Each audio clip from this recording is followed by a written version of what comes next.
ইডির বিস্ফোরক দাবি, কাকুর অসুস্থতা বানানো গল্প।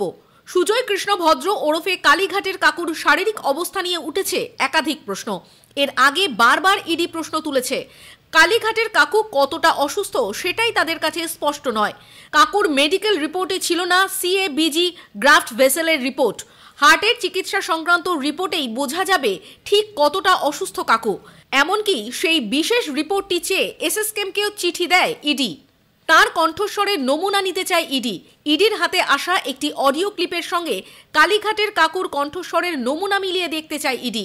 কিন্তু 2 মাসের বেশি সময় ধরে হাসপাতালে রয়েছেন সুজয় কৃষ্ণ ভদ্র।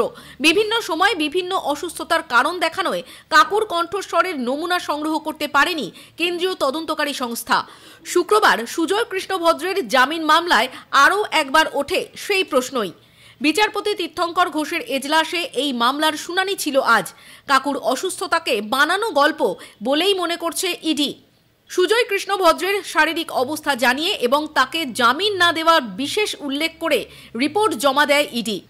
পাল্টা কালীঘাটের কাকুর আইনজীবী কিশোর দত্ত বলেন, বাইপাস সার্জারি হওয়ার পর তাকে যেদিন জেলে পাঠানো হয় তার বমি শুরু হয়। মেডিকেল গ্রাউন্ডে তাই তাকে জামিন দেওয়া হোক।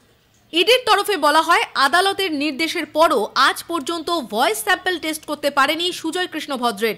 যেদিন ভয়েস স্যাম্পল নেওয়ার ছিল তার আগের দিন রাতে অসুস্থতার কারণ দেখিয়ে কাকুকে শিফট করে দেওয়া হলো আইসিসিউতে।